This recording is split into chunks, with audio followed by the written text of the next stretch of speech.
देखो, तो सूर्य की उच्च राशि है मेष और निम्न राशि है यानी कि इसकी नीच राशि है तुला। 6 वर्ष इसकी दशा वर्ष होती है, 7,000 इसकी जप संख्या है। चंद्र की वृष राशि उच्च राशि है और नीच राशि इसकी वृश्चिक है। आप लोग देखते रहे ना बोर्ड पे, दशा वर्ष आप लोग यहाँ पर लिखा हुआ है, सब देख लेना। 10 वर्ष इसका दशा वर्ष होता है। मंगल ग्रह की देखें तो मकर राशि उच्च राशि होती है, कर्क इसकी निम्न राशि होती है, 30 डिग्री पर है रहता है। इसके बाद 7 वर्ष इसकी दशा वर्ष होती है और जब संख्या इसकी 10,000 है। ऐसी बुध की देखें तो उच्च राशि इसकी कन्या है, निम्न राशि यानी कि नीच राशि इसकी मीन है, 15 डिग्री पर है बनाती है। 17 वर्ष इसकी दशा वर्ष 1000 इसकी जब संख्या है। बृहस्पति की उच्च राशि कर्क है, निम्न राशि इसकी मकर है, 16 वर्ष इसकी दशा वर्ष है, 19,000 इसकी जब संख्या है।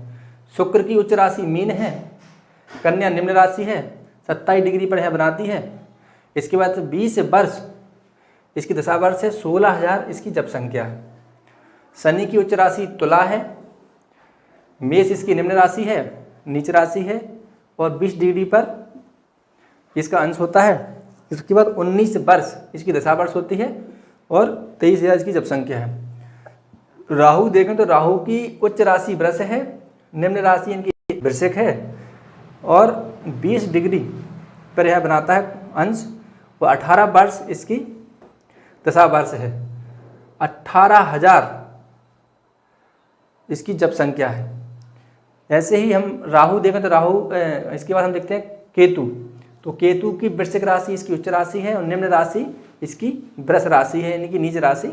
इसके बाद 20 डिग्री पर है अंश होता है और 7 वर्ष इसकी दशा वर्ष है और 17,000 इसकी जप संख्या है। जिन्हें हम कहेंगे गंडमूल नक्षत्र, तो कहने का तात्पर्य ये कि कोई भी बालक या जातक इस नक्षत्र में जन्म लेता है तो उसका जीवन बड़ा ही कष्ट भरा माना जाता है।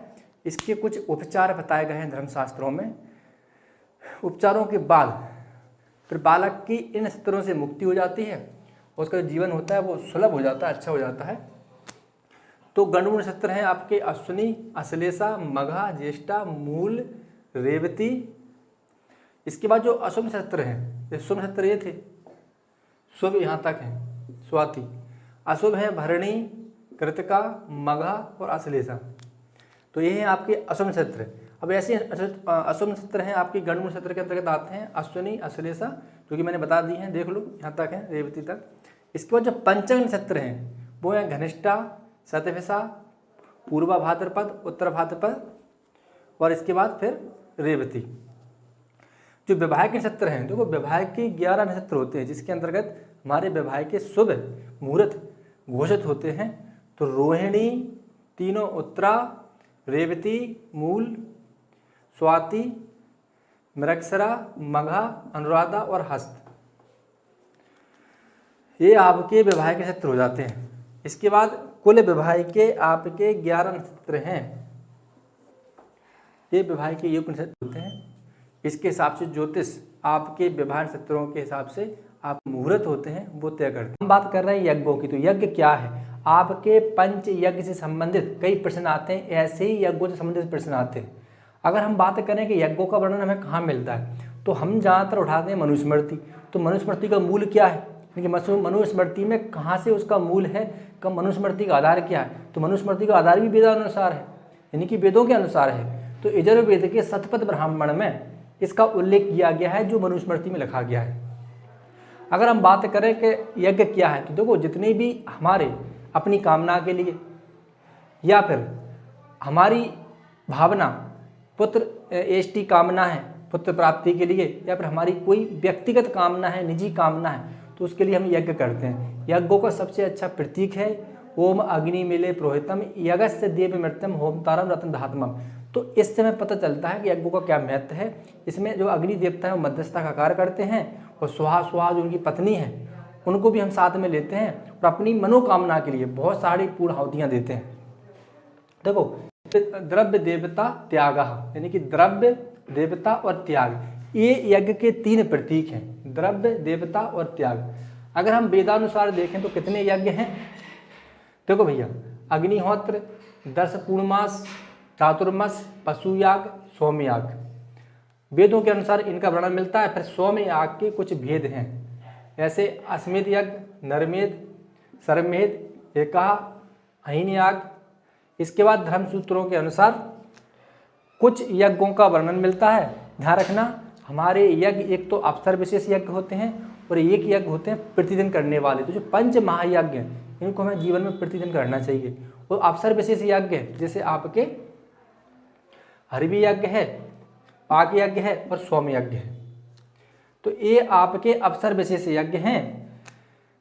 अगर हम संविधाओं की बात करें कि संविधा क्या क्या लगती हैं, तो तेल, दही, दूध, सोमलता या बागु यानी कि चावल और जौ का मिश्रण, भात, घी, कच्चे चावल, फल और जल, और ये आपके 10 द्रव्य हैं। देखो भैया, अब अगला जो वीडियो आएगा वो पंच महायज्ञ से पूर्णता आएगा। एक छोटा सा वीडियो था, एक थोड़ा सा परिचय था। अब अगले पार्ट के लिए अब साथ में बने रहना। तो जैसे कि हम लोग पढ़ेंगे भूत यज्ञो, मनुष्य यज्ञो, पितृयज्ञो, दिव्य यज्ञो, ब्रह्म यज्ञो, यति। तो पहला तो पंच महायज्ञों में पहला यज्ञ है ब्रह्म यज्ञ, जिसमें वेदों को पढ़ना और वेदों को पढ़ाना। ब्रह्म यज्ञ यानी कि ऋषियों के प्रति आदर व्यक्त करना, ब्रह्म के प्रति सत्कार व्यक्त करना, मन में उनके प्रति श्रद्धा व्यक्त करना कि हे प्रभु, आपने हमको जो जीवन दिया है बड़ा ही सुलभ है और आपकी ही कृपा से, यानी कि उनके प्रति कृतज्ञता व्यक्त करना है। तो पहला है आपका ब्रह्म यज्ञ, जिसमें वेदों को पढ़ना और पढ़ाना बताया गया है। दूसरा है आपका पितृयज्ञ।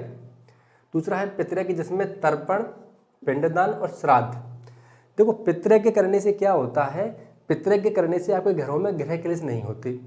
अगर आपके पितर अगर आपसे रुष्ट हैं तो आपके भाई में, आपके माता पिता में, आपसे, आपकी स्वयं माता पिता में आपकी खुद नहीं पटेगी, आपकी पत्नी से नहीं पटेगी, पर कुछ ना कुछ विघ्न बाधाएं आती रहेंगी और जमीन जायदादों के पीछे कुछ ना कुछ चलता ही रहेगा, कोर्ट कचहरी।